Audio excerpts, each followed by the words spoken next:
അമ്മ ഇന്ന് ഈ കളവി എന്തെങ്കിലും പറയണേ ഞാൻ തിരിച്ചു പറയും. മോനെ മൂത്തവരും എല്ലാം പറഞ്ഞു കഴിഞ്ഞാൽ കേട്ടോണ്ടിരുന്നാ മതി, തിരിച്ചൊന്നും പറയല്ലേ. അമ്മ മൂത്തവര് പറഞ്ഞാൽ ഞാൻ കേൾക്കും, പക്ഷെ ഈ മുതുക്ക് പറഞ്ഞാൽ ഞാൻ കേൾക്കൂല. എന്റെ സൗമ്യ സുഖം തന്നെ. ഓ പിന്നെ സുഖം തന്നെ. ഈ പെണ്ണോ നീണ ഡിഗ്രി അത് പട്ടിക്ക് എടുക്കണ സാധനമല്ലേ? അത് നിങ്ങളെ മാപ്പിളയ്ക്ക് കൊടുക്കണം പെഡിഗ്രി. ഞാൻ പഠിക്കാൻ ഉണ്ടേ നിങ്ങൾ എഴുതി തരൂ. ചുമ്മാ ചേർക്കാം. പെണ്ണെന്ന് മോളിൽ തന്നെ അല്ലേലും പെമ്പിള്ളേർക്ക് എന്തിനാടാ ജോലി? അവരൊരു പ്രായത്തോടെ നമ്മളൊന്ന് എത്തിച്ച് വിടൂലേ? അയ്യോ അങ്ങനെ വിടാനാണെങ്കിൽ എന്തിനാണ് കഷ്ടപ്പെട്ട് എന്തൊക്കെ ഒരു ലോണൊക്കെ എടുത്ത് പഠിപ്പിച്ചാ അവള് കത്തിരിക്കല് മീൻ ചോദിക്കാൻ.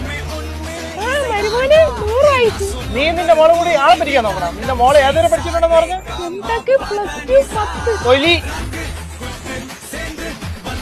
വീട്ടിലോട്ട് വാ, കാണിച്ചു തരാം. ഇതായിരിക്കും ഹാപ്പി ആയിട്ട് ജീവിക്കണം. ഇത് കെട്ടിച്ചു കൊടുത്തായിരിക്കില്ല, തലയിൽ കെട്ടി വെച്ചേ.